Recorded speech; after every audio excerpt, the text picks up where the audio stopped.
हाँ जी बेटा, क्या हाल है जी आपका? तो बेटा आज हम डिस्कशन करेंगे CA final SFM new course November 20 exam की। उसके प्रोबेबल आंसर्स जो हो सकते हैं वो हमने तैयार किए हैं। आपको मेरे पीछे ग्रीन पिच भी दिखाई दे रही है। बस बिल्कुल ऐसा ही था एग्ज़ाम। ग्रीन पिच थी, स्विंग काफ़ी हुआ, उस पे सीम भी हुआ काफ़ी। ठीक है जी। तो जो अच्छी टेक्निक वाले बल्लेबाज हैं वही उस वक्त संभाल सकते थे गेम को। ठीक है। तो हमने डिटेल में आंसर तैयार किए हैं इसके, जो हमारे अकॉर्डिंग होने चाहिए। डिस्क्लेमर जहाँ जहाँ भी बनता है मैं साथ साथ आपको दे ही जाऊंगा, क्योंकि पेपर में थोड़ी एम्बिग्यूटी भी थी। कई जगह पे लगता है कि यार भाई ये इसका ये इन्फॉर्मेशन नहीं है, वो इन्फॉर्मेशन नहीं है, या इसका ये मेथड भी हो सकता है, वो भी हो सकता है। तो वो बात हम डिस्कस करते जाएंगे साथ साथ ही। जहाँ जहाँ भी स्कोप फॉर अजम्पशन है वो हमने आंसर में मेंशन किया हुआ है। ठीक है। बाकी पेपर था बड़ा क्लासिक, मतलब कि टफ था, नो डाउट। मेरे 15 ईयर के वर्क एक्स में मैं कह सकता हूँ one of the best paper of SFM. Toughness थी। एक रूटीन जो बन गया था ना कि भाई पेपर आसान ही आता है। 60-70 नंबर का तो हम भी कहते थे कि भाई बिल्कुल ही फ्लैट आता है। बाकी पूरे 100 मार्क्स का भी ऐसे ही आता था कि जो देखा ही होता था। ठीक है ना। वो ट्रेंड इस बार थोड़ा है, थोड़े क्वेश्चन हटके डाले गए हैं। ठीक है। लो बेटा, डिस्कशन फिर स्टार्ट करते हैं कि क्या क्या था इस एग्जाम में। तो पहले हम क्वेश्चन पेपर की तरफ चलते हैं। क्वेश्चन पेपर वाली फाइल यहाँ ओपन कर लेते हैं हम। ये देखिए सर, ये था जी, था क्वेश्चन पेपर। तो इसके अंदर हमने बात करनी है। पहले क्वेश्चन से स्टार्ट करते हैं। पहला क्वेश्चन जी आपका कंपलसरी होता है, आप लोगों को अच्छी तरह पता है। Question number 1 is compulsory. अब इसमें 5-5 नंबर के पार्ट्स नहीं आए इस बार। पहला पार्ट 8 नंबर का था। हम बात करते जाएंगे कि कौन से क्वेश्चन बिल्कुल सही होने चाहिए थे। ये उस कैटेगरी में आता है। ये पहला सवाल आपका ठीक होना चाहिए था। आओ पढ़ो इसको। ZX Limited made a purchase worth 80,000 on 1st of May for which it has to make a payment on 1st of November। तो टाइम गैप यहाँ है आपका 6 महीने का। क्वेश्चन पढ़ने में फील हेजिंग वाला है। The present exchange rate is 75। Company can purchase forward dollar at 74, सस्ता मिल रहा। Company will have to make an upfront premium, will have to make a payment of upfront premium, ज़्यादा अच्छा होता है ये लिखते, at 1% of forward amount purchase. ऐसा सवाल पहले भी आया हुआ है, असाइनमेंट में भी है, और सबने ही कवर करवाया होगा, सबने करवाया होता है ऐसा सवाल जिसमें प्रीमियम हो। फिर इसकी कॉस्ट ऑफ फंड्स भी दी होती है जिससे इंटरेस्ट कॉस्ट डलेगी। Company can hedge its position with the following expected rate of USD in foreign exchange on 1st of May। Sir देखो, ये एक्सपेक्टेड रेट्स अगर आप ये लिख देते ना कि 1st of May को एक्सपेक्टेड ये कि नवंबर 1 को ये रेट होंगे तो ज़्यादा क्लियर होता। ठीक है, हम ये मान के यही चलेंगे। बट ये थोड़ा ऐसे इस ढंग से लिखा होता, the rate expected on November 1, bracket में लिखा होता एज ऑन 1st मई, तो ज़्यादा अच्छा होता है। ये रेट दिए हुए हैं, उनकी प्रोबेबिलिटी दी हुई है, पता है आपको क्या करना है। अब आपको एडवाइस करना है suitable risk cover. Law sir देखते हैं कैसे हो सकता था ये वाला। तो इसके आंसर्स हमने यहाँ तैयार किए हुए हैं, तो उस पर बात करते हैं अभी। ठीक है जी। तो जैसे हमारे पास ये फाइल है आंसर्स के लिए। आंसर 1 ए, यहाँ हमारी डेट ऑफ परचेज है जी। $80,000 की हमने परचेजिंग की है। ये ड्यू डेट ऑफ पेमेंट है, सबको पता है। अब अगर हम फॉरवर्ड कवर लेते हैं तो उसमें क्या कॉस्ट इन्वॉल्व है। यूनिक पॉइंट इज प्रीमियम, क्योंकि प्रीमियम वाले एक दो सवाल ही होते हैं, ज़्यादा नहीं होते हैं। तो प्रीमियम आपको ये जितना फॉरवर्ड आप परचेज कर रहे हो, जो उधर रेट है बेटा 74 का रेट है। हाँ जी सर, 74 का रेट है। इसके अकॉर्डिंग आपको प्रीमियम पे करना पड़ेगा। अब वो आप देख लो, 80,000 into 74 into 1%। 80,000 into 74 into 1%। Flat rate ही लगेगा बेटा, टाइम टू का कोई चक्कर नहीं। फिर इसके ऊपर यदि इंटरेस्ट कॉस्ट आएगी। इंटरेस्ट का अगर आप रेट देखें, कॉस्ट ऑफ फंड्स जो है वो 10% पर एनम है। तो हमने 6 महीने के हिसाब से उस पर इंटरेस्ट कॉस्ट लगाई है, जो कि 2960 हो जाती है। दोनों मिला के 62,160 हो गया। अब हमने एक और कोशिश की कि अगर इससे एक्सपेक्टेड रेट निकाल लें, फॉरवर्ड में हमारा एक्सपेक्टेड रेट क्या बना। 74 का तो ऐसी रेट है, 62,160 के और खर्चे हैं, डिवाइड बाय 80,000 का लॉट, ये रेट बन गया। ये बन गया इफेक्टिव रेट अंडर फॉरवर्ड, मतलब कि अगर आप फॉरवर्ड कवर लेके चल रहे हो तो ये रेट है। अब एक एक्सपेक्टेड रेट निकाला 1 नवंबर का। यहाँ थोड़ी कैलकुलेशंस को मैं वेरीफाई कर लेता हूँ। 11.55, 17.75, 15.80। ठीक है जी। ये लास्ट वाला शायद पूरा लिखा नहीं हुआ, मैं इसको ठीक कर दूं पहले। लास्ट है 74 सर, 74 इंटू दिस, 74 इंटू 0.40 कर लेते हैं। ठीक, 74 इंटू 0.40, ये आ गया जी 29.6। अब इनको मर्ज कर लेते हैं। 29.6, 15.8, 17.75। ये क्वेश्चन बेटा आप सबने वैसे ठीक ठीक किया ही होगा। 74.70 रेट आ जाता। हाँ जी सर, रेट यहाँ आगे यूज किया हुआ। अब इसके आगे की प्रेजेंटेशन आप पे डिपेंड करती थी कि आप कैसे चलते हैं। Gain loss of the forward contract देखते वक्त देखो 74.70 -74, ये मैंने दिखाया गेन ऑन फॉरवर्ड, क्योंकि हमें फॉरवर्ड में $74 का मिल गया। एक्सपेक्टेड ये है कि $74.70 का हो जाएगा, तो 70 पैसे की बचत $80,000 के पीछे 56,000। पर बेटा ये बचत आपकी फ्री फंड में नहीं हो रही है, इसके लिए आपने कॉस्ट इनकर की है, फॉरवर्ड का प्रीमियम पे किया, अपॉर्चुनिटी कॉस्ट है उसके साथ साथ होती, तो अल्टीमेटली ये नुकसान है। क्योंकि भाई आप 56,000 बचाने के लिए 62160 दे रहे हो, तो net loss 6160। Forward not recommended.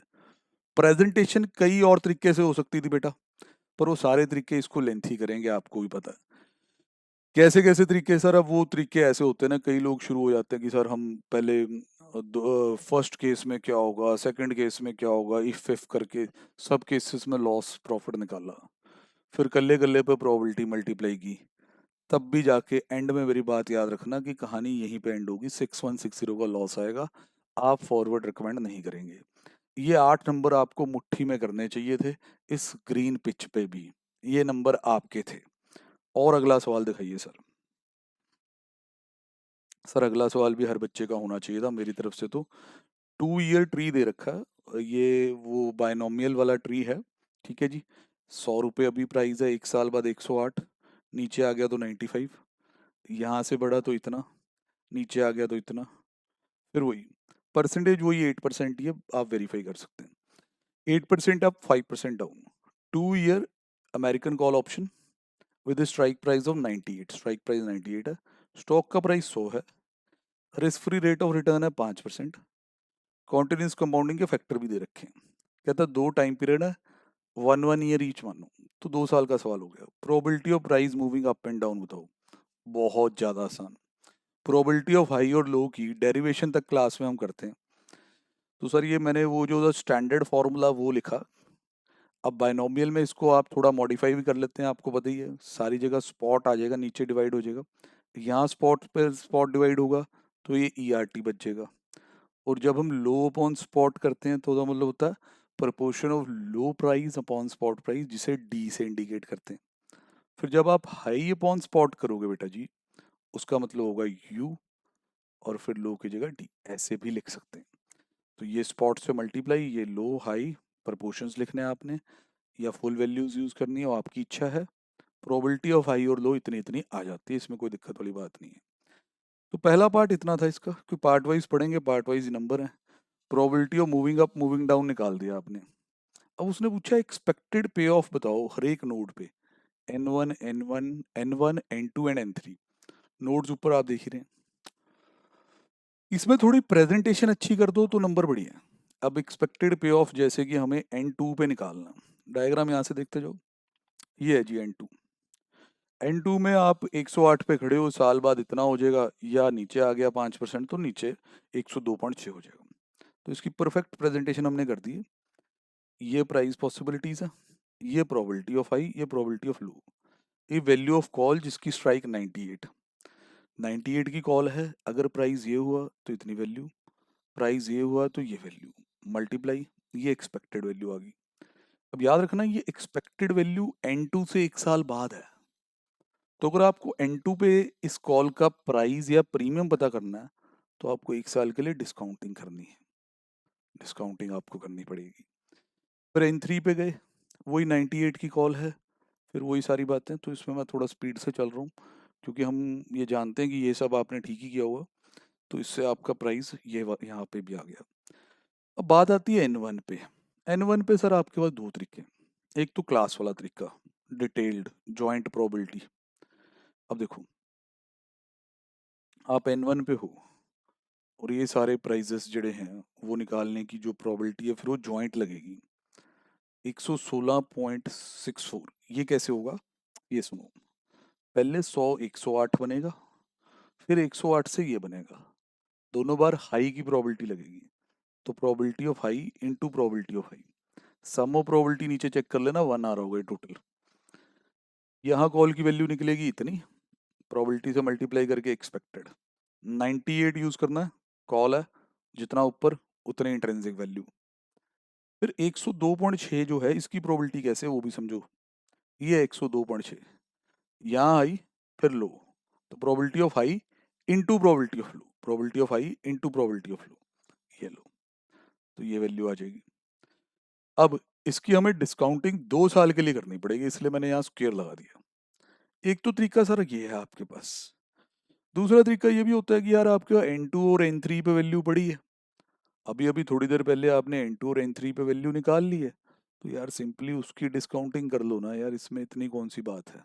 ठीक है, तो उसकी डिस्काउंटिंग करके ही आप 1 साल में ही यहाँ पहुँच सकते हैं। N2 और N3 पे पहले प्रोबेबिलिटी लगेगी, प्रोबेबिलिटी के बाद डिस्काउंटिंग कर लो, तो it's very very easy sir.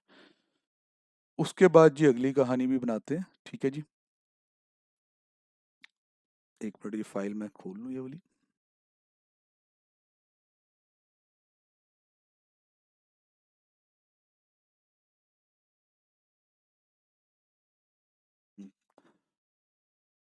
तो भाई अगला जो सवाल था ना बेटा जी, अगला जो सवाल है उसके अंदर क्या हुआ कि भाई वो वॉर का टॉपिक काफ़ी इस पे मेहनत की गई थी, क्वेश्चन इसके और भी ऐड करके आपको जब लॉकडाउन चल रहा था तब और भी भेजे गए थे। क्वेश्चन थोड़ा ना अलग आया, इस पे था 4 नंबर का।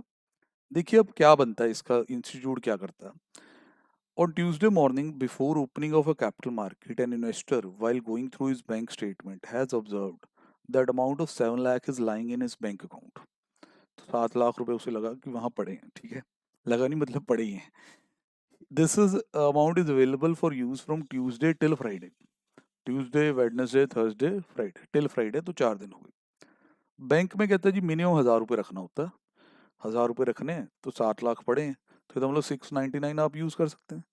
Investor desire to make a maximum possible investment जहां वैल्यू एट रिस्क, ध्यान से सुनना, आपसे पूछ रहा है कि मैं ऐसी इन्वेस्टमेंट करना चाहता हूं जहां war should not exceed the balance lying in bank account, war balance in bank account से ज्यादा ना हो, ये कह रहा है। स्टैंडर्ड डिविएशन जो दी रखी है वो 1.5% पर डे दे रखी है। रिक्वायर्ड कॉन्फिडेंस लेवल 99 है, फैक्टर उस पर आपको पता ही क्या होता है, यहाँ आ जाएगा उसके वाला फैक्टर 2.33, ये भी आपको पता है। अब आपको मैक्सिमम पॉसिबल इन्वेस्टमेंट निकालनी थी। नॉर्मली क्वेश्चन क्या होते हैं वॉर वॉर के जो मॉड्यूल बेस्ड हैं, इन्वेस्टमेंट दी होती है, वॉर निकाल लो, ये कहते हैं वो। तो आओ थोड़ा इस पे डिटेल पढ़ते हैं कैसे बनाया आंसर। सर देखो इसमें हमने ये लेके चले हैं कि 7 लाख में से आपके पास 1000 तो आपको मेंटेन करना है, तो एक्सपोज टू रिस्क आपका 699 ही है, मतलब इतना ही आप बर्दाश्त कर सकते हैं रिस्क, 699 जितना, समझ रहे कि नहीं। स्टैंडर्ड एडिशन पर डे इतनी है, तो स्टैंडर्ड एडिशन को हमने 4 डेज के लिए एडजस्ट किया है, तो जेड स्कोर आ गया पहले तो। देखो समझ उसी को आएगा जिसको वॉर आता है, ठीक है ना। टाइम एडजस्टेड एच डी आ रही है, ये हमने 4 दिन की एडजस्टमेंट की है। फिर नॉर्मल जो हम वॉर का फॉर्मूला लगाते हैं हमेशा, VaR is equal to value portfolio Z score standard edition, तो ये हमने वॉर लिखा। वैल्यू पोर्टफोलियो क्वेश्चन ने बताना है, क्वेश्चन यही है कि भाई वैल्यू पोर्टफोलियो क्या है ये आपने बताना है, सॉरी। जेड स्कोर डाल दिया गया, टाइम एडजस्टेड एच डी यहाँ आ गई, फिर ये पूरा सॉल्व सूल किया तो 100 लाख आ गए।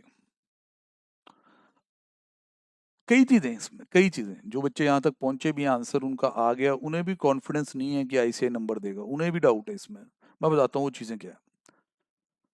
सर एक तो चीज ये है कि क्वेश्चन एक तरफ तो ये कह रहा है कि भाई मेरे पास जो पैसा है वो 7 लाख रुपए, और हम आंसर दे रहे हैं कि भाई 100 लाख रुपए की इन्वेस्टमेंट कर लूँ। एक तो ये सवाल बहुत ज्यादा पूछा जा रहा है बच्चों की तरफ से कि क्या बनेगा। एक बार आप क्वेश्चन दोबारा रीड करें। On Tuesday morning, before opening of capital market, investor while going through his bank account observe कि amount of 7 lakh is lying in his bank account. तो उसने देखा कि 7 लाख रुपए उसके बैंक अकाउंट में पड़े हैं। अब ये available from you for use है, कब से लेके कब तक वो भी उसने बताया। अब अगर हम ये मान के चलेंगे उसके टोटली 7 लाख रुपए है, कोई और फंड नहीं है, कोई और ऐसा पोर्टफोलियो नहीं है जिसे वो एक्सपोज कर सकता है, फिर तो इन्वेस्टमेंट कहाँ हो सकती है जो अमाउंट हमने सजेस्ट किया। हम तो ये मान के चल रहे हैं कि इतने पैसे का वो जोखिम उठा सकता है, रिस्क उठा सकता है, तो ई should have some other asset class like bond या कुछ और जिनको लिक्विडेट करके मार्केट में लगा देगा, तो ये 100 लाख का आंसर बनता है। एक तो ये कंट्रोवर्सी है इसके अंदर। दूसरी कंट्रोवर्सी और भी है, लोग कह रहे हैं यार टाइम एडजस्टेड एसडी क्यों ले रहे हो, सिंपल एसडी रहने दो, वन डे के लिए ही निकाल दो। भाई वो तुम्हारी समझ है, हमें तो यही लगा कि 4 दिन है इसके अंदर। वन डे के लिए करोगे आंसर नेचुरल या डिफरेंट होगा, वो आप खुद चेक कर सकते हैं, ठीक है। यहाँ पे वन डे की एसडी आएगी सीधी, ऑब्वियस है कि ये वैल्यू और रिड्यूस हो जाएगी तो एंड रिजल्ट और ज़्यादा आएगा। मैं उसमें जा नहीं जाऊँगा, मेरे अकॉर्डिंग टाइम एडजस्टमेंट होनी चाहिए, ठीक है जी। और आगे बढ़ने का टाइम है।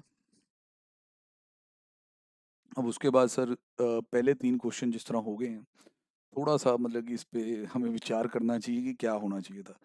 सर देखिए 20 नंबर के पहले इस क्वेश्चन में कम से कम आपको 16 तो स्कोर करने चाहिए। मान लो वॉर वाला आपका बर्बाद हो गया क्वेश्चन, यार 16 तो यहाँ से निकलने चाहिए थे, 16 नंबर तो सीधे थे। वैसे तो अगर आपने वॉर में भी फाइट की हो, वॉर में फाइट ही करनी होती है बेटा, और कुछ नहीं, जंग में लड़ना होता है, ठीक है। तो वॉर भी कुछ ना कुछ नंबर दे जाएगा आपको, 2 नंबर वहां से भी निकल सकते हैं, हो सकता है आपका पूरा भी ठीक हो गया हो, कईयों का, ठीक है, डिपेंड्स। अब जो सेकंड क्वेश्चन आता है, ये एसजीआर वाला सवाल जो है सर, ये अराउंड 2001 के आसपास ना इंस्टीट्यूट ने पहले भी डाला हुआ। आपको ये सर इतनी पुरानी कहानी, वो यार हमने अपने जो नोट्स हैं उसमें भी कवर किया हुआ, पर तब से लेके अब तक ना इन चीज़ों में थोड़ी सी चेंजेस हैं जो मैंने आरटीपीस के साथ भी डिस्कस किया था। अब देखते हैं कैसे जाता है। लो एक बार मैं क्वेश्चन पढ़ देता हूँ। क्या कहता है, AB industry has equity capital of 12 lakh, debt 8 lakh, annual sale 30 lakh. दो म्यूचुअली एक्सक्लूसिव प्रपोजल हैं उसके पास नेक्स्ट ईयर के लिए। Detail are as under, proposal 1, proposal 2, asset to sale ratio, NP ratio, debt equity ratio, retention, annual dividend, ये सब दिया हुआ और एसजीआर पूछा हुआ। सर देखिए जो उस वक्त पुराना वाला सोल्यूशन है उसमें इंस्टीट्यूट ने कुछ और अप्रोच लगाई थी। उसमें इन्होंने लगाया था increase in asset upon assets, ये वाला कॉन्सेप्ट एसजीआर का।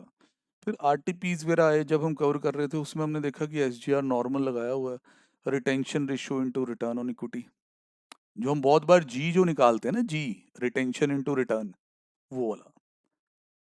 अब इसके मैंने लेटेस्ट जो रिटेंशन इनटू रिटर्न के हिसाब से आंसर बनाए हैं आपके लिए, क्योंकि जो आरटीपीज में भी लेटेस्ट एसजीआर क्वेश्चन थे उसमें यही कॉन्सेप्ट हो रहा था। पर जब हमने क्लास में ये क्वेश्चन किया था ना, तब हमने इसको ओरिजिनल मेथड से आपको कराया था, एसेट वाले से। अब देखना सिर्फ ये होगा कि क्वेश्चन ऑलमोस्ट सेम डल गया इनसे, एक सेकंड प्रपोजल में हल्का सा चेंज है बस। अब ये आंसर कौन से वाले निकालते हैं, whether they go with that asset वाली अप्रोच और they go with this Gordon model जिसे हम कहते हैं रिटेंशन इनटू आरओई। यहाँ सर थोड़ी कंट्रोवर्सी हो सकती है, ये क्वेश्चन मेरे को लग रहा है तंग करेगा। और क्लास मतलब बच्चों को तंग किया भी होगा पेपर में, ऐसी बात नहीं है, भूल जाते हैं कई बार बच्चे की क्लास में कैसे था। तो सर ये रहे जी वाले आंसर हैं, G is equal to retention into return, ठीक है, आपको पता ही है। फिर उसके बाद हमने ये जो रेशियोज हैं इनका हेर फेर यहाँ समझाने की कोशिश की है आपको। अब जैसे आरओई होती है PAT upon equity share holder fund, ये सबको पता ही है। अब ये आपका अगर ध्यान से देखें कि ये सारा क्यों चल रहा है, पहले बंदे को पहले ये पता होना चाहिए ना कि भाई ये क्यों कर रहे हो, ये आरओई लगे हुए ये क्या कर रहे हो। सर हमें ना जी निकालने के लिए दो चीज़ें चाहिए, retention into return on equity. Question देखो, क्वेश्चन के अंदर क्वेश्चन नंबर प्रपोजल नंबर 1 के अंदर आपके पास रिटेंशन रेशियो तो पड़ी है, तो you are basically looking for the return on equity. बस इस मेथड से तो बहुत आसानी से हो जाएगा। पर मैं डाउट कर रहा हूँ, मेरे को लग नहीं रहा कि आईसीआई इससे जाएगा, कहीं अपना पुराना मेथड ना ले आए। फिर अगर वो बच्चा जो इंक्रीज इन एसेट वाला कॉन्सेप्ट करके आया होगा वही नंबर खींच पाएगा। तो ये थोड़ा सा क्वेश्चन इधर उधर हो सकता है। आरओई का यहाँ से हमने एक फॉर्मूला बना लिया sir, PAT upon sales, sale upon asset और एसेट अपॉन इक्विटी, अगर इनको ऐसे इकट्ठे मल्टीप्लाई कर दो ना तो आपका आरओई निकल आएगा। अब वो आपको कि सर ये दिया हुआ हमें, सब दिया हुआ है, ये देखो ये है ना पैट अपॉन सेल, पहले मैं ये दिखाता हूँ। ये देखो नेट प्रॉफिट रेशियो दी होगी आपको, नेट प्रॉफिट रेशियो, तो ये 4% हमने ठीक पुट किया, हाँ जी sir. Sir sale upon asset दिया हुआ है? हाँ जी सर दिया हुआ है, कैसे दिया हुआ है? सर एसेट टू सेल दिया हो ना, उसका इन्वर्स ले लो, इन्वर्स कर दो, इन्वर्स कर दिया जी। सर फिर एसेट अपॉन इक्विटी ये दिया हुआ है। सर यहाँ हमने इंडिकेट किया थोड़ा सा कि जो एसेट होते हैं ना वो डेट प्लस इक्विटी होते हैं, जब बैलेंस शीट बनती है, ये रहा इक्विटी, ये रहा डेट, ये हो गया इक्विटी एंड लायबिलिटी साइड, इधर क्या होता है एसेट, ठीक है। तो ये सर अब कहाँ से लाओगे, सर अभी देखो आपको चाहिए एसेट अपॉन इक्विटी, अब अपने पास वहाँ क्या दिया होगा, सर वहाँ target debt to equity ratio दी हुई है, डेट 2 है, इक्विटी 3 है।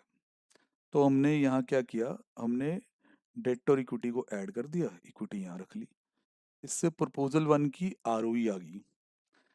ऐसा ही प्रपोजल 2 में किया, उसकी भी आरओई आ गई। अब प्रपोजल 1 में तो रिटेंशन दे रखी थी, ये रिटेंशन दी हुई है, बड़ी आसानी से जी आ गया, ग्रोथ रेट। एसिड अप्रोच नहीं लगाई बेटा मैंने, गॉर्डन वाली अप्रोच लगाई है, ध्यान रखना। प्रपोजल 2 में फंस जाते हैं इस मेथड के अंदर भी, क्योंकि प्रपोजल 2 में आरओई तक तो आप पहुंच गए, पर अगर क्वेश्चन ध्यान से देखें, रिटेंशन रेशियो यहाँ दे नहीं रखी है। यहाँ भी दिमाग थोड़ा बहुत चल गया, क्योंकि देखो यार, एनुअल डिविडेंड दे रखा था, एनुअल डिविडेंड आपको दे रखा था, तो उससे थोड़े हिंट मिल ही रहे थे। इक्विटी रेज हुई है इतनी, उस पे आरओई आएगी इतनी, ठीक, 30,000 उसमें से इन्होंने बांट देना है, तो रिटेन इतना किया। समझो ना यार, नई इक्विटी 1 लाख प्रपोजल में, आरओई पता है, ये हो गई कमाई, ये हो गया जो बांटा है, ये हो गया रिटेन्ड। अब रिटेन्ड अपॉन अर्निंग कर लो तो रिटेंशन रेशियो ले आओगे। अब उस रिटेंशन रेशियो को और आरओई को मल्टीप्लाई करके यू कैन गेट योर जी। ये चीज थी, ये सर थोड़ी सी चीज आपको ध्यान में रखनी थी। अब उसके बाद अगला सवाल, जो ज्यादातर बच्चे ठीक करके हैं, जितने मेरी बात हो पाई, अगले वाली, आई बी इज एन, वो आपका वही वाला था यार, कि एक स्ट्रॉन्ग पार्टी है, एक वीक पार्टी है, तो उसमें वो स्वैप करवा दो, हमने किया हुआ काफी बार ये। एबी एन इंडियन फर्म है सब्सिडरी इन जापान, जाकी एन जापानीज फर्म है सब्सिडरी इन इंडिया, ठीक है। Face the following interest rate. अब आईबी जो है, सॉरी आईबी बोलना, इसका आईएनआर फ्लोटिंग इस रेट पे मिल जाता है इसे, जेपीवाई में फिक्स रेट ये मिल रहा है। जाकी अगर आप देखो, वो उसके फाइनेंशियल इससे बुरे लगते हैं, ये definitely IB is a strong party, उसके ज्यादा अच्छे फाइनेंशियल्स हैं, ठीक है ना। अब क्या कहता है, जाकी wishes to borrow rupee loan, Japan वाले को रुपी लोन चाहिए एट ए फ्लोटिंग रेट, क्योंकि इंडिया में बेस्ड है ना। IB wishes to borrow Japanese fix rate, amount of loan required by both the firm is same at the current exchange rate. मतलब जो funding चाहिए वो current exchange rate पे बराबर ही है, मतलब ये नहीं कि कुछ डिफरेंस है, जितना इन्हें उधार चाहिए उतने ही होने चाहिए। फाइनेंशियल इंस्टीट्यूशन में अरेंज अ स्वैप, पर उसको 25 बेसिस पॉइंट का कमीशन चाहिए। गेन जो होगा इस स्वैप अरेंजमेंट से वो इक्वली शेयर किया जाएगा। अब कहता है बताओ यार कैसे स्वैप हो सकता, और इफेक्टिव रेट ऑफ इंटरेस्ट क्या होगा जो ये दोनों पे करेंगे। तो जब हम क्लास में करते हैं strong party point of view, ये वो स्टेप स्टूप काफ़ी लिखवाते हैं, तो मैंने यहाँ ब्रीफ से ये आंसर बना दिए हैं कि जिससे आप अपना चेक कर सकते हैं। पहले तो देखो जी, बेसिक चीज़ें लिखी हैं। पहले तो यही लिखा है कि देखो जी, इंडियन जो फ्लोटिंग इंटरेस्ट रेट्स हैं वो ये हैं इन दोनों के लिए, आईबी और इसके लिए। जापानीज फिक्स रेट ये है। अब आईबी की जो प्रेफरेंस है वो जेपीवाई में फिक्स रेट लोन लेना चाहता है, जाकी की जो प्रेफरेंस है वो आईएनआर में फ्लोटिंग। तो हमने ये दिखाया कि दोनों तरफ आईबी के पास एडवांटेज है, अगर फ्लोटिंग में देखें तो 2% की एडवांटेज है, और जेपीवाई में देखें तो इतनी। जब हम क्लास में करते थे तो फिर इनकी नेटिंग भी कर देते थे। अभी इसको थोड़ा और डिटेल में एक्सप्लेन करने के लिए मैंने ये कहा कि टोटल कॉस्ट विदाउट स्वैप, मतलब कि स्वैप अगर ना हो, अपने अपने अकॉर्डिंग ही चलेंगे। तो सर ऐसा होगा ना, अगर अपने अपने अकॉर्डिंग चलना, आई भी अपनी मर्जी से लोन ले लेगा, ये 2% वाला, जेपीवाई फिक्स चाहिए उसे वही लेगा। अब इसको यही लेना है तो ये रेट हो जाएगा। तो इन दोनों कंपनियों की मिला के, कंपनियां अलग अलग हैं बट हम वैसे चेक कर रहे हैं कि अगर ये अपने एंड पे ही रहे और स्वैप ना किया, ये कॉस्टिंग बैठती है। अब अगर स्वैप कर लें तो IB will raise the funds in INR at floating, और वो जापान वाला रेज करेगा जेपीवाई फिक्स रेट पे। ये देखिए कॉस्टिंग कितनी कम हो जाती है, कहाँ आ गई कॉस्टिंग आपकी। पहले बीपीएलआर प्लस 4.5% था, अब बीपीएलआर प्लस 2.75 रह गया। सेविंग ही सेविंग सर, 1.75 की सेविंग। अगर ज़्यादा डिटेल में ना जाओ तो क्लास में हम इस मेथड से भी सेविंग निकाल लेते होते हैं कि इन दोनों का डिफरेंस जो है वो सेविंग आ जाएगा, बट ये डिटेल वाला ज़्यादा अच्छा है आपके लिए। बट कहते हैं इसमें एक फाइनेंशियल इंस्टीट्यूशन है और वो अपनी कमीशन चार्ज करने वाला है, तो इस सेविंग में से वो कमीशन हटा दीजिए, नेट सेविंग रहेगी कितनी, 1.5%। इन्फॉर्मेशन क्या है कि गेन इक्वली शेयर करना है, 1.5% को डिवाइड बाई 2 कर लो, गेन इक्वली शेयर कर लो। ये इनकी रेट थे as per their own choice. IB को फिक्स रेट लोन 2% पे मिल रहा था, जाकी को बीपीएलआर प्लस 2.5 पे। स्वैप अरेंजमेंट के गेन आधे आधे अगर इन्हें मिल जाते हैं तो इनके इफेक्टिव रेट ये होंगे।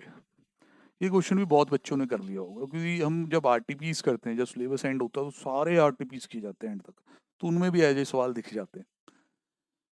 तो मेरा नहीं ख्याल कि यहाँ भी आपको, पर यार ये पेपर ऐसा था ना कि तुम थोड़ा डर ज्यादा गए, असली बात तो ये है कि एकदम से इतनी स्विंग हुई, तुम्हें दिखे नहीं वो क्वेश्चन सीधे सीधे जिनके तुम्हें आंसर याद होते हैं ना। अगर उस माइंड सेट से गए तो प्रेशर ज्यादा बन गया था।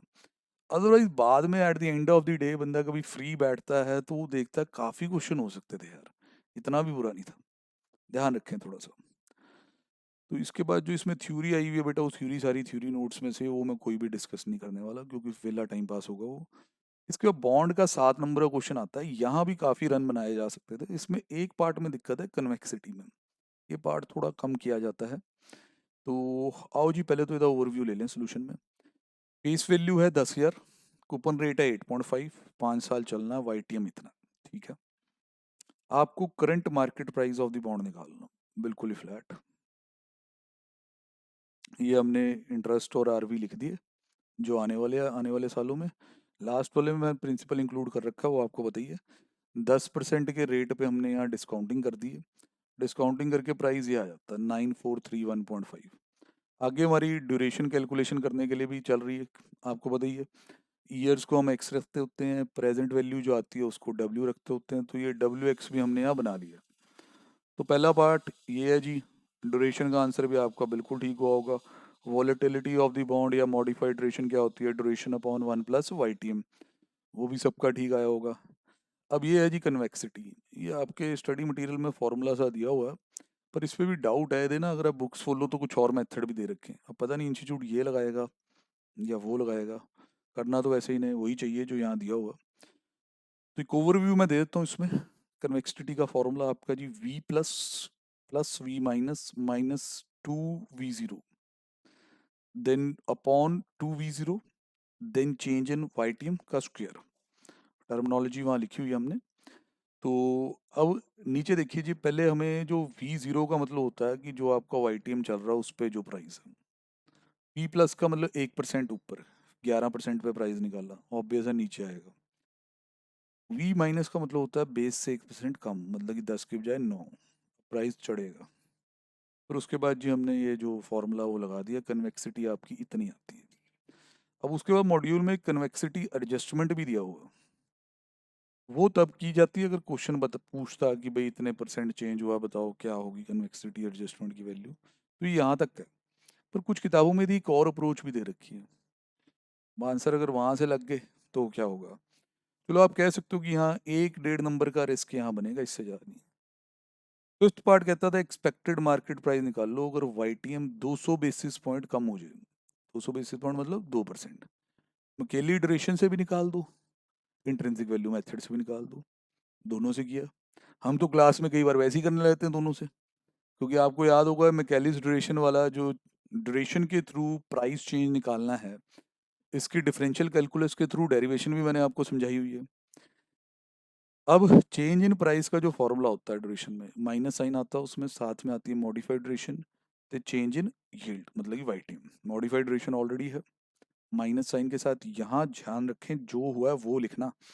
अगर YTM कम हुआ तो माइनस साइन डालना, माइनस माइनस मल्टीप्लाई होकर प्लस रिजल्ट देगा, और होता भी यही है।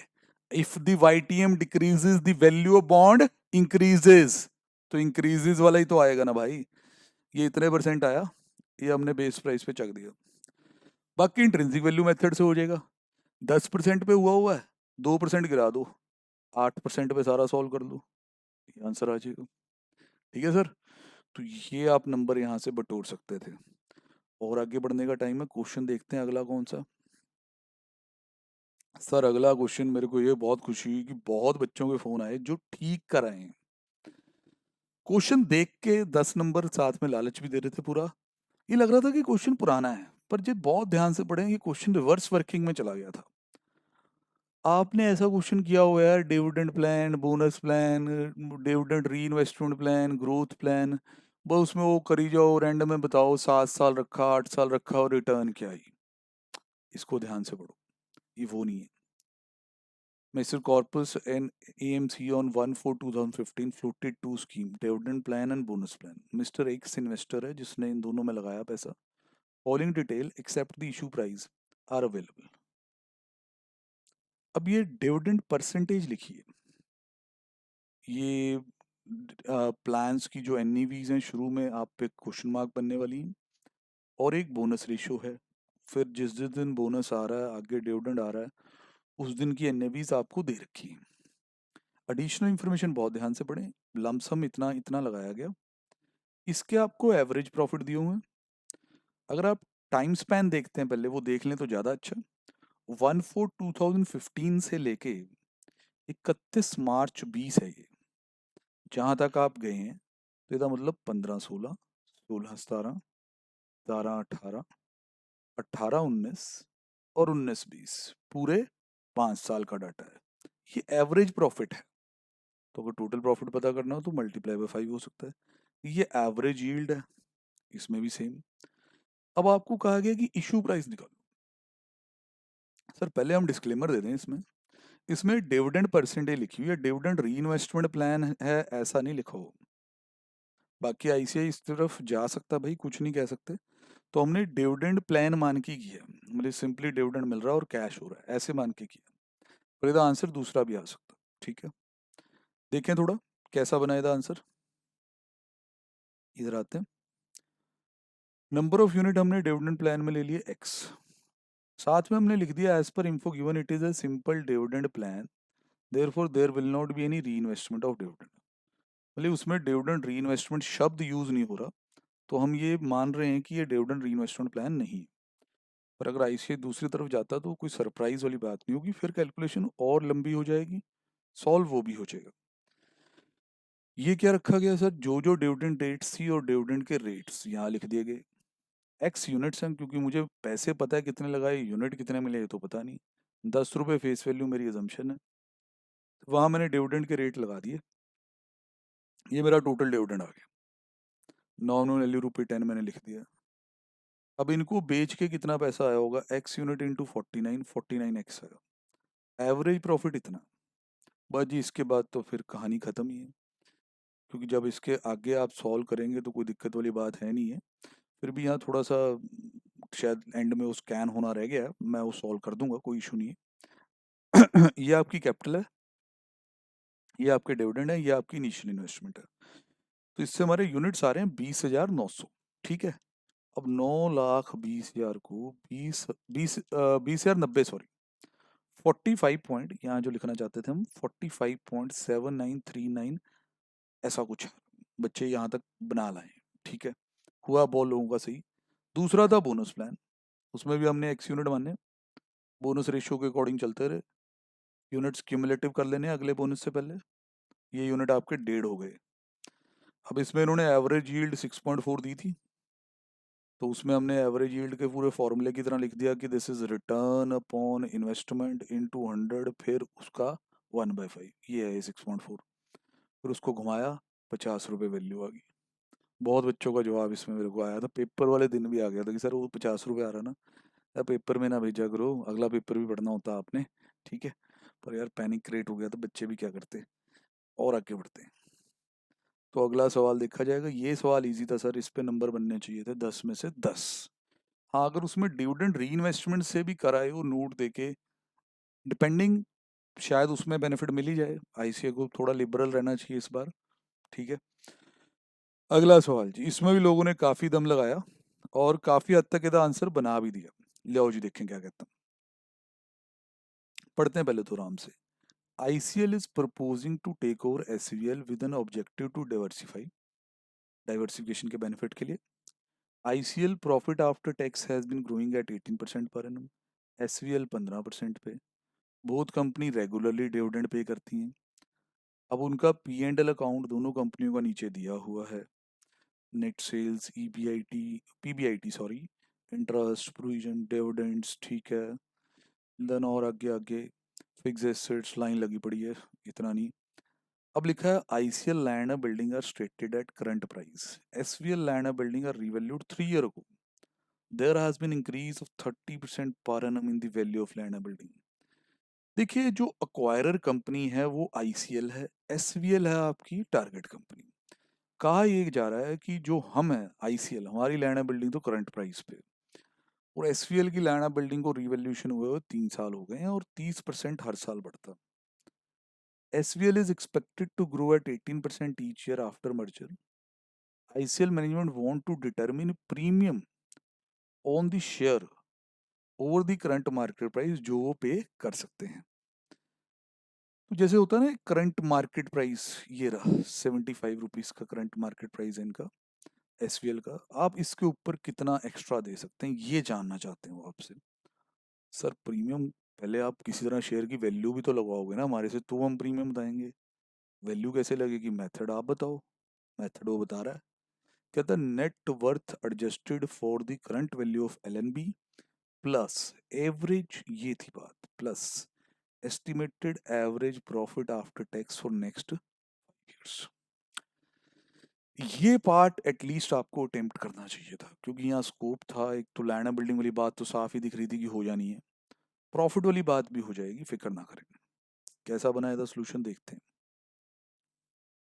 देखिए सर, पहले तो आप अपना लैंड बिल्डिंग को 3 बार 30% बढ़ा लोगे, उसमें कोई बड़ी बात नहीं है। बाकी सारे वहाँ से कॉपी करने हैं, बोरिंग्स वगैरह माइनस करनी है, यहाँ तक पहुँच रहे हैं। अब ये estimated average profit after tax for next 5 years, इसका हमने एक नोट अटैच किया कि ये कैसे आया। इस पे नोट आपको यहीं आसपास ही मिल जाना, ये रहा। सर ये कैसे निकाला आप बताएंगे थोड़ा। सर बता देते हैं। देखो, आपका इस साल का प्रॉफिट तो यहाँ से दिखेगा आपको, एसवीएल का। ये पैट 250 पड़ा इनका, और ऊपर स्टोरी दिखिए कोई, PAT is growing at 15% per annum. SVL PAT is growing at 15% per annum, ऐसा लिखा होगा। तो यहाँ जब हमने आंसर किया तो हमने पहले अगले साल का प्रॉफिट निकाला, फिर उससे अगले साल का, फिर उससे अगले साल का 15%। ये प्रॉफिट बन गए 5 साल के। फिर इसकी हमने की एक एवरेज, वो आया इतना। इसमें हमने यही बात रखी है कि जो अपना रेट है ना ग्रोथ ऑफ प्रॉफिट का, उसी हिसाब से। मैं ऐसा क्यों कह रहा हूँ, उसका मतलब आप समझते हैं कि यहाँ कहीं ये भी लिखा हो कि SVL is expected to grow at 18% each year after the merger. हमने तो जो उनकी स्टैंड अलोन प्रॉफिट की वैल्यू, उसी हिसाब से उन्हें पे करना, ठीक है। वो चीज़ नहीं हमने इसमें डाली। अगर वैसा कुछ करके हैं तो उसके बारे नोट देना बनता, ठीक है। अब जब ये प्रॉफिट आपके पास आ जाता है, तो इसमें हमने प्रॉफिट जोड़ देना नेटवर्थ में, फिर divide by number of shares कर लिया, ये आपका वैल्यू आ गया। अब इसको आप कंपेयर कर लो 112.01 को 75 से। 75 उसका वैसे प्राइस है, तो भाई कितना प्रीमियम बनेगा, मैं यहाँ एक बार कैलकुलेशन को थोड़ा क्लियरली कर दूँ। 75 माइनस डिवाइड बाय 75,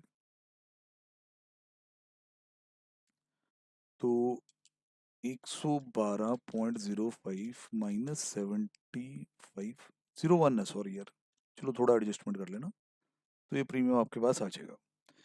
तो 112.01 माइनस उसका करंट प्राइस 75 अपॉन 75, ये प्रीमियम आपने निकाल लेना। कि एग्जैक्ट जो परसेंटेज है, मैं एक बार फिर चेक कर देता हूँ कैलकुलेटर में ना। चलो सर, 49 पॉइंट कुछ, 49.35, ठीक है सर। तो इस तरीके से होगा भाई। पहला पार्ट तो इसका इस तरीके से निपटाया जा सकता था। अब बात आती है अगले पार्ट की, डिविडेंड ग्रोथ फॉर्मूला। फिर जो इसमें अब होना ना, ये असाइनमेंट में अगर हम कम गिनेंगे तो 4 या 5 बार होता।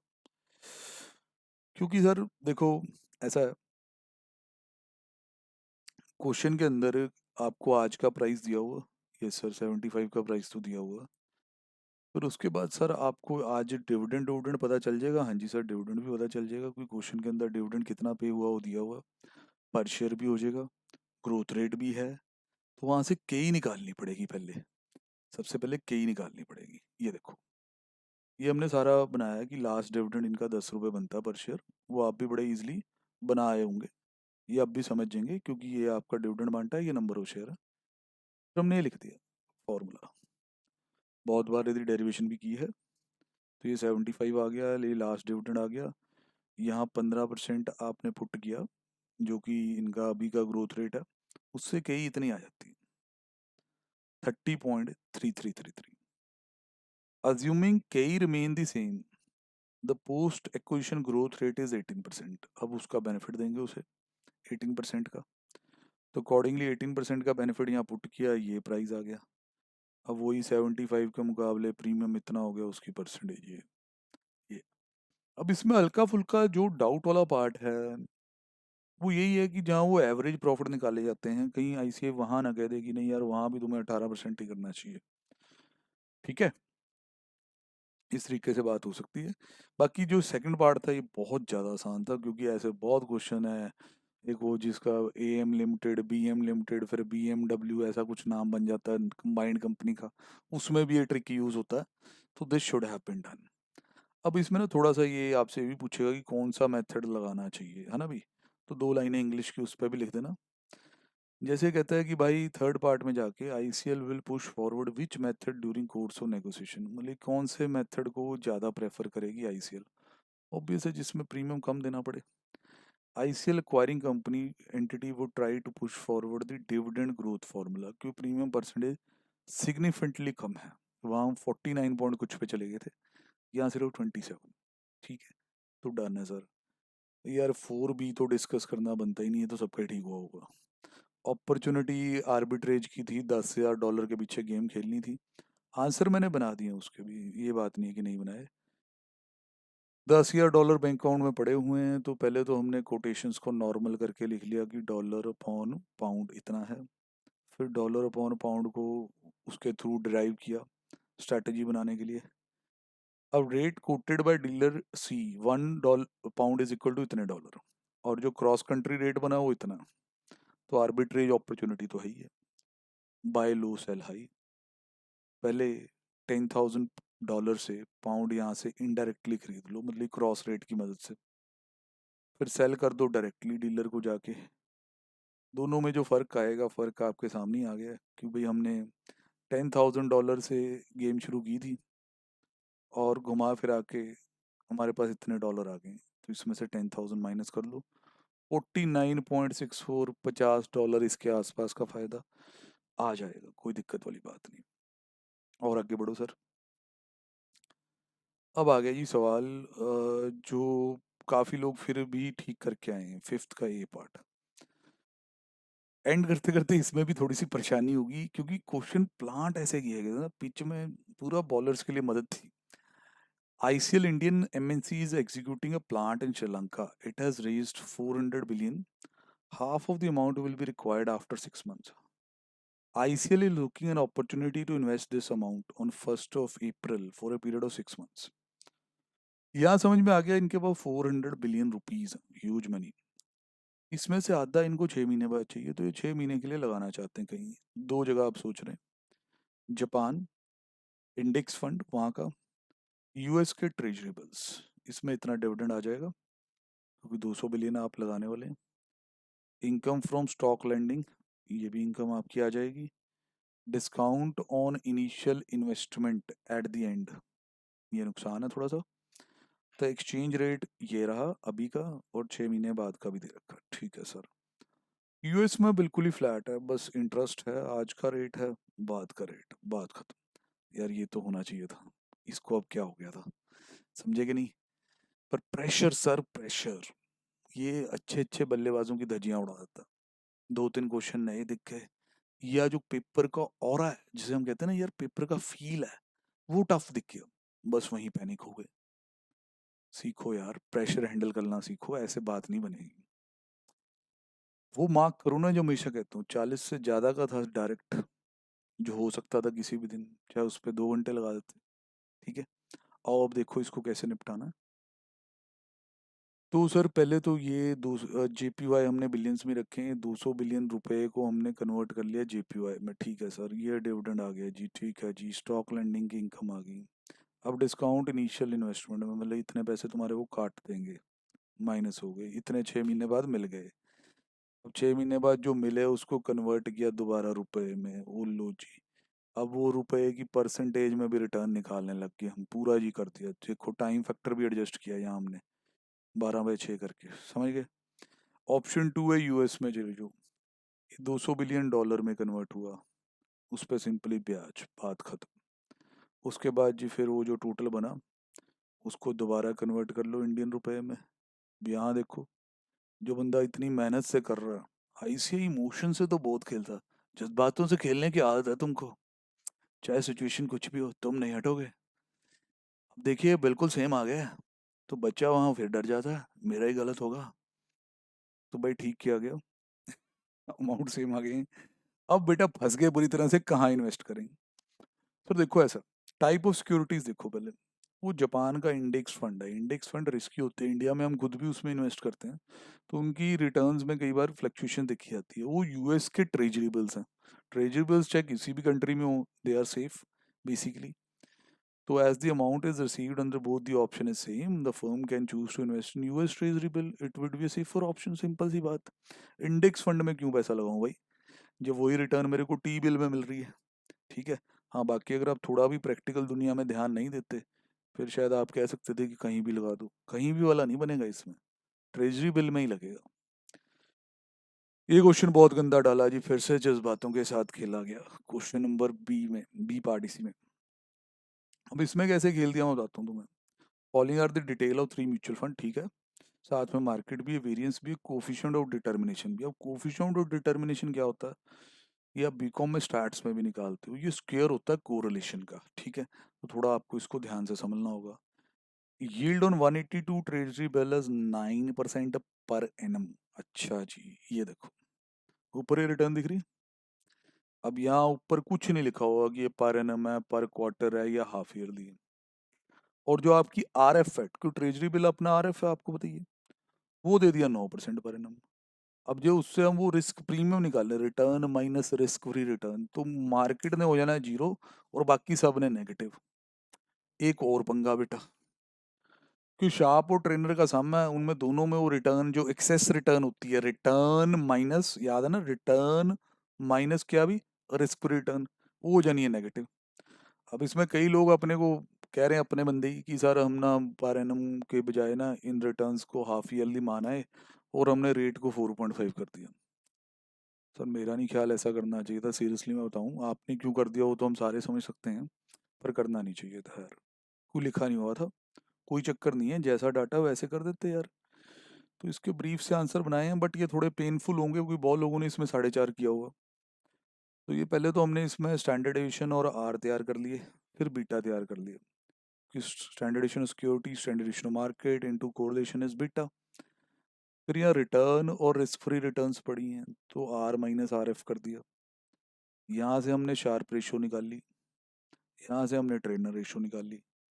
अब शार्प और ट्रेनर में फ़र्क का आपको बताइए, शार्प जो है वो टोटल रिस्क पे स्टैंडर्डेशन है, ट्रेनर में सिस्टमेटिक रिस्क देखा जाता है बीटा के थ्रू। पर ये क्वेश्चन काफ़ी बर्बाद हुआ लोगों का, क्योंकि सारा जब नेगेटिव आ रहा था लोग उसमें पैनिक कर गए। तो शार्प और ट्रेनर के बाद ये कहता था कि भाई आप ना इसको कंपेयर भी करो परफॉर्मेंस को मार्केट के साथ, उस पर भी 2 लाइनें लिखी, all funds are under performing in comparison to market in terms of all parameter. यार किसी के पास पॉजिटिव एक्सेस रिटर्न ही नहीं है मार्केट में, तो चलो जीरो है, ये तो नेगेटिव होके बैठे हैं, तो अंडर परफॉर्मेंस तो नेचुरल यहाँ दिखाई दे ही रही है। अब आता है जी आपके पेपर का लास्ट सवाल। इसमें भी इस पहले क्वेश्चन ने बहुत लोगों के दिल तोड़े हैं, दूसरे ने तो चलो तोड़ने ही थे। ठीक है, तो बात करते हैं। पहला question, investor is considering to purchase an equity share of Alex limited whose market price is 112। Company is proposing to pay a dividend of 4 रुपए next year. Alex limited expected to grow at 20% per annum for next 4 years. यहीं पे बड़े बारीकी है। Share का आज CMP है 112, चलो छोड़ो। Company is proposing to pay a dividend of 4 रुपए फॉर द नेक्स्ट ईयर। ये D1 है, D0 नहीं है, नेक्स्ट ईयर का 4 है। फिर लिखा Alex is expected to grow at 20% per annum for the next 4 years, for the next 4 years. अब उस नेक्स्ट 4 में एक तो ये भी आ गया, तो इसमें हम 20% ग्रोथ आ चुकी है यही मानेंगे ना, कि 20% ग्रोथ इंक्लूड करके वो 4 रुपए हैं। समझ पा रहे हो? बहुत यार इसमें लोचे हैं।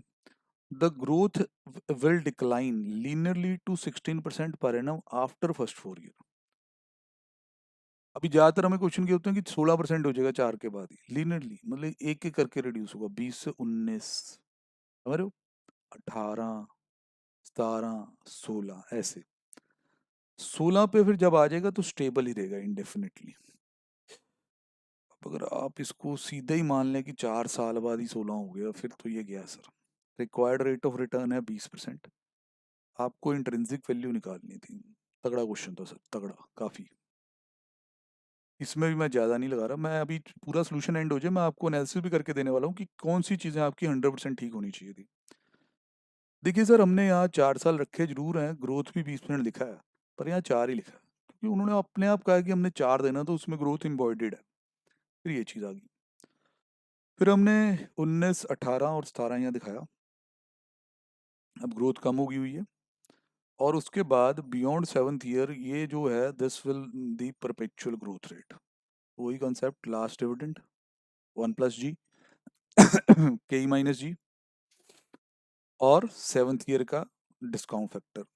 क्लास में हम पूरे मैथ्स से करते हैं कि वो डिस्काउंट फैक्टर क्यों लग रहा है। शॉर्टकट यही होता है कि परपेचुअल ग्रोथ जिस ईयर के बाद स्टार्ट हो रही है वहाँ पे फिर दोबारा डिस्काउंटिंग होगी। पर जब आप जीपी के थ्रू पूरा इक्वेशन बना के क्लास में करते हैं तो क्लैरिटी अटमोस्ट होती है। ठीक है जी। तो भाई ये तो पहले 7 साल की पीवी पड़ी है ऊपर यहाँ पे, ठीक है बेटा।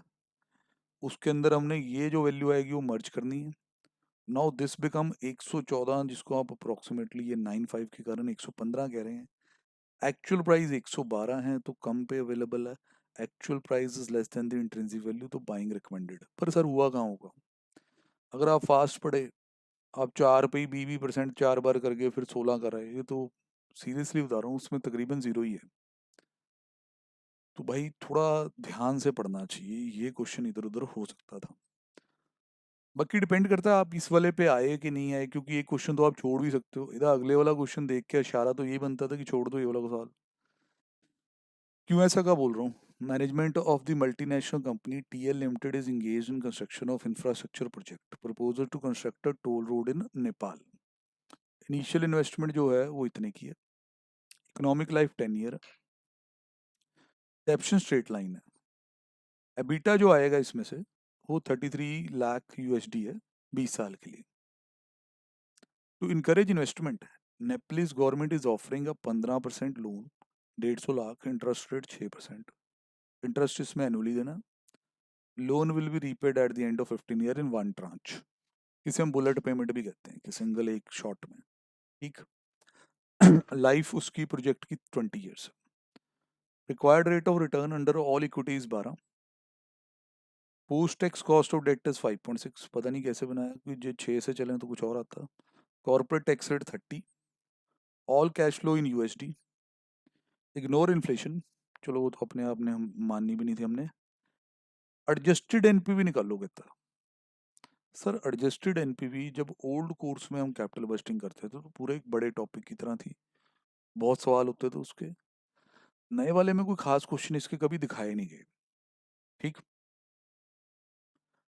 अब देखना होगा कि जिस तरह यदि थ्योरी है एडजस्टेड एनपीवी की ओल्ड कोर्स में, वैसे ही ये सॉल्व करते हैं या कोई नया रंग आता है, वो तो सजेस्टेड आंसर बताएगा। कॉन्सेप्ट समझने के लिए मैंने यहाँ इसका पूरा डिटेल प्रोवाइड कर दिया है। एडजस्टेड एनपीवी ये होती है base case NPV minus issue cost plus present value of interest tax shield. Interest tax shield या इंटरेस्ट टैक्स बेनिफिट, जैसे आपको अच्छा लगे। कॉन्सेप्ट बता देते हैं। जैसे एक प्रोजेक्ट है, मान लो 1000 करोड़ का, उसमें 800 इक्विटी के हैं और 200 है डेट के। तो अगर हमें उसकी एडजस्टेड एनपीवी निकालनी है, एनपीवी तो आप समझते हो ना, present value of inflows minus outflow, simple NPV तो आती है। पर अगर आपको उसकी क्या निकालनी है, एडजस्टेड एनपीवी, तो उसमें पहला स्टेप होता है बेस केस एनपीवी निकालना। बेस केस एनपीवी का क्या मतलब होता है कि आप ये मान के सॉल्व करो कि ये पूरे 1000 करोड़ इक्विटी के ही हैं और प्रोजेक्ट्स में जो भी इनफ्लो आ रहे हैं उनकी डिस्काउंटिंग के ही पे कर दूं, 1000 माइनस कर दूं। ये देखो पढ़ो, लिखा भी मैंने इसमें थ्योरी में। Base case NPV is computed on the assumption that it is fully financed by the equity। ठीक है, बेस केस एनपीवी का मतलब प्रोजेक्ट में डेट है ही नहीं। जब ये आ जाए तो उसके बाद डेट के इफेक्ट्स होते हैं ये दोनों। जो कोई इशू कॉस्ट है, मान लो डेट को रेज करने में जो कॉस्ट है, या और कोई फंडिंग बाहर से लाएगी, ਉਹਦੇ कोई खर्चे हैं, वो माइनस कर दो। डेट पे जाएगा इंटरेस्ट, इंटरेस्ट से मिलेगा टैक्स बेनिफिट, उसकी प्रेजेंट वैल्यू यहाँ छोड़ दो। तो अगर इस सम को वैसे किया गया जैसे ये होना चाहिए तो ये आंसर होंगे, पर हो सकता है यदि हालत बिगाड़ दी जाए, मेरे को लग रहा है, उसके कारण मैं अभी नहीं बता सकता क्यों लग रहा है। बेस केस एनपीवी कैलकुलेट करते वक्त एक आपको ये भी ध्यान रखना है इसकी लाइफ का। ये जो प्रोजेक्ट है उसमें life of the equipment is 10 year लिखा हुआ, और जो टोल कलेक्शन होनी है वो 20 ईयर्स के लिए होनी है, इसलिए हमारे कैश फ्लोज पे भी हमें बड़ा फोकस रखना पड़ेगा। फर्स्ट 10 ईयर्स एबिटा लिखा, डेप्शन माइनस, इंटरेस्ट की बात ना करना, बेस केस एनपीवी चल रही है, ये मान के चल रही है कि there is no debt, X minus किया, डेप्शन ऐड बैक की जैसे कि करते हैं, कैश फ्लो आ गया। अब इस कैश फ्लो की करनी है डिस्काउंटिंग, इकट्ठी कर देंगे। अगले 10 साल डेप्शन नहीं है, सिर्फ टैक्स है। ये लगे जी 10-10 साल के फैक्टर। ये फैक्टर क्वेश्चन में दे रखे हैं बेटा जी बड़े प्यार से, यहाँ आप देख सकते हैं, पीवीआई एफ ए दिए हुए हैं आपको, वो हमने यूज करने हैं। ठीक है जी, पीवीआई एफ ए लगाएंगे अकॉर्डिंगली। ये बेस केस एनपीवी आपकी तैयार होने वाली है, समझिए, क्योंकि प्रेजेंट वैल्यू ऑफ इनफ्लोज आ गया है, आउटफ्लो माइनस करके बेस केस एनपीवी इतनी आती है। यहाँ तक बिल्कुल सही है, बट ये टॉपिक थोड़ा सा नहीं था इतना पॉपुलर, क्योंकि ओल्ड कोर्स में it's very popular topic, new course में इन्हें रंग नहीं दिखाया था अभी तक। Effects of financing, post tax cost of debt 5.6 दी हुई है। होता क्या है, जो डेट पे जाता है ना इंटरेस्ट, ਉਹਦੀ टैक्स बेनिफिट निकाल के, उस इंटरेस्ट के क्या निकाल के, टैक्स बेनिफिट, उसकी डिस्काउंटिंग प्री टैक्स रेट पे होती है, क्योंकि हम इंटरेस्ट पे टैक्स बेनिफिट लेंगे।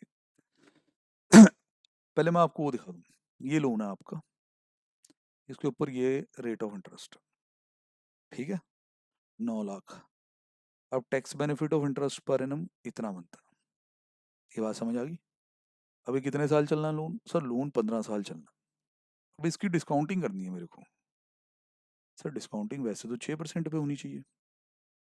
सर आप फिर 8-8% क्या बना के बैठे हो, ये किस लिए बनाया आपने? सर आईसीआई के चक्करों में इन्होंने क्वेश्चन में एक post tax cost of debt दी हुई है, एक तो मुझे पहले उसे प्री करना पड़ेगा, प्री टैक्स आएगा 8%, 8% पे मैं करूंगा इसकी डिस्काउंटिंग, ये रखो डिस्काउंटिंग कर रहा हूँ। अगर मेरा बस चलता तो मैं कहता यार तुम्हें नेपाल से 6% पे लोन मिल रहा है, तो तुम इस टैक्स बेनिफिट की पीवी 6% पे निकालो, बात खत्म है। ये कौन सी कॉस्ट ऑफ डेट दे रखी है तुमने, बट दी हुई है, क्या करें। तो यहाँ भी डिस्क्लेमर है, ठीक है। तो 23.1093 इसके टैक्स बेनिफिट आ जाते हैं। बेस केस एनपीवी आपकी नेगेटिव थी, वो यहाँ आ चुकी है, ये उसमें जोड़ दिए गए हैं ये वाले। ओवरऑल नेगेटिव एडजस्टेड एनपीवी आपके सामने दिखाई दे रही है, मतलब कि ये एक केस था जो इधर उधर हो सकता था। अब सर लास्ट पार्ट थ्योरी है वो आप कर सकते हैं, बट अगेन यार थोड़ा रैशनली सोचो, ये क्वेश्चन लीव किया जा सकता था, लीव करना भी आना चाहिए, टेस्ट मैच है, ठीक है। और सर अब जाते जाते एक फाइनल मतलब कि हम रिव्यू करें कि कितना एक बच्चा समझ बूझ से, कि आगे भी बेटा हो सकता है एसएफएम की क्वालिटी इस लेवल की बनी रहे, तो हमें खेलना आना चाहिए डिफिकल्ट विकेट्स पे भी, कितना आप कर सकते थे, आओ एक रिव्यू करें। इधर रख लेते हैं एक शीट, यहाँ हम नंबर जोड़ी जाएंगे।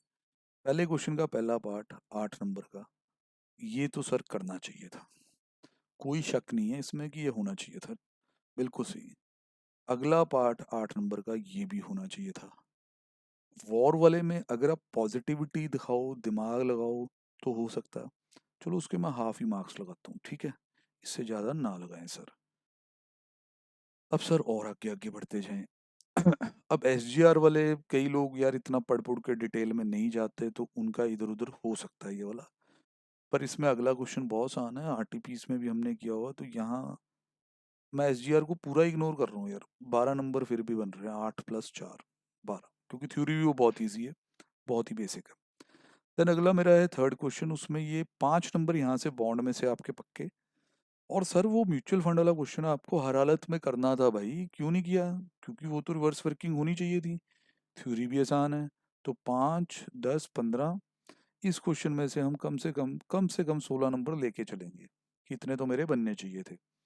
लास्ट क्वेश्चन मोस्ट प्रॉब्ली हम लीव करेंगे चॉइस में, ठीक है।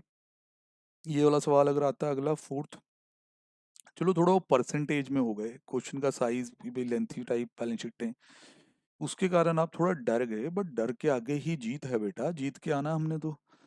डिविडेंड ग्रोथ वाला पार्ट बहुत इजी था, रिपीटिशन बहुत हुआ हुआ क्लास में एज ए क्वेश्चंस का, और इसकी वर्थ अगर देखी जाए तो ये लंबा चौड़ा सवाल है, तो नंबर भी अच्छे ही होंगे। 12 नंबर का सवाल है, इसमें कम से कम आपको 8 नंबर बटोरने चाहिए थे, कम से कम 8 नंबर यहाँ से निकालने चाहिए थे। रीजनेबल कह रहा हूँ, कहने को तो ज़्यादा भी कह सकता था। सर अगला क्वेश्चन तो जो गलत होता फिर तो कहानी गलत है। 4 नंबर यहाँ से निकलने चाहिए थे, ठीक है सर। अब और आगे की तरफ बढ़ते हैं। सर अगला फिफ्थ ए, यार इसमें आधा यूएस वाला तो बहुत ही आसान है, पर उसमें उसने गंद पा दिया जी। चलो वो आरएफ वाला, और कईयों को कोफिशिएंट और डिटर्मिनेशन इतना यूज नहीं करना आया। तो कितने लगाते हो सर? सर 4 यहाँ से। चलो अगर कोरिलेशन वाला अगर गलत भी होता तो वेरिएंस वाला स्टैंडर्डेशन वाला पार्ट तो सही होगा। 4 तो यहाँ से भी बनते हैं, थ्योरी भी है, तो 10 नंबर का बंदोबस्त यहाँ से भी करना चाहिए था। चलिए जी, उसके बाद जी हमने अगले वाला कह ही दिया कि उसमें जी वो क्वेश्चन था एडजस्टेड एनपीवी, थोड़ा आपको लग रहा था कि नहीं पता इतना, तो आप लीव कर सकते थे। वैसे भी एक लीव तो करना है, सारा पेपर तो करने का ना ही टाइम होता है। इसका टोटल लगाया जाए sir, 8 plus 8 plus 2 plus 12 plus 16 plus 8 plus 4 plus 10, 68 हो रहा है सर। मतलब ये वो लगाए गए थे जितने नंबर आने चाहिए, ये नहीं कि इतने का अटेम्प्ट होना है, अटेम्प्ट तो ज़्यादा का है, ठीक है ना। अब 8 और माइनस 1 तो 60 तो आज भी बन रहे थे। अगर इतने क्वेश्चन किए हैं, इतनी असाइनमेंट्स हमारी की हैं, तो ये यार मेहनत का फ़ायदा होना चाहिए ना। और हमारा तो स्टाइल ही यही है कि हम आपसे क्वेश्चन कराते हैं ज़्यादातर, कि करो, पूछो, डाउट्स पूछो, व्हाट्सएप करो, कॉल करो, फेस टू फेस हो तो आमने सामने पूछो, ठीक है। तो इतना भी बुरा नहीं था, बट ठीक है। जो ट्रेंड होता है ना, सबसे बड़ी चीज़ ट्रेंड होती है, शेयर मार्केट में भी और यहाँ भी पेपर में भी। अब बच्चा एसएफएम लेके चल रहा है यार कि 60-70 का तो बिल्कुल ही फ्लैट आएगा, मुझे 2 घंटे भी नहीं लगने, 1-1.5 घंटे में मैं खत्म कर दूंगा उसे, क्योंकि ऐसे पेपर आ रहे थे। 30-40 नंबर का प्रॉब्लम वाला होगा, छोड़ो पर। इन्होंने ऐसा नहीं किया कि नए टॉपिक ढूंढ लिए बहुत ज्यादा, एक्सेप्ट 2 जगह जहां हमने बात की, ठीक है। वो भी आपके मॉड्यूल में तो दिए हुए हैं, ठीक है। पर जो गिवन टॉपिक्स थे उन्हीं में क्वेश्चंस में वेरिएशन ले आए, एम्बिग्यूटी ले आए थोड़ी, जिस वजह से पैनिक क्रिएट हो गया। बट बेटा बी प्रिपेयर्ड, आगे ऐसा दोबारा भी हो सकता है। जिन्होंने अब ऑप्ट आउट कर लिया था और अभी पेपर दोबारा देने वाले हैं जनवरी में ही, वो जरूर इसको अच्छी तरह से एनालाइज करें, सॉल्व करें। मैं पीडीएफ जो है हमारे टेलीग्राम चैनल पे भी डाल दूंगा, बट रिक्वेस्ट यही रहेगी कि आप खुद भी सॉल्व करो, वीडियो देख के क्वेश्चन साथ साथ सॉल्व करो तो मज़ा आएगा। ओके जी बेटा, all the best, bye bye.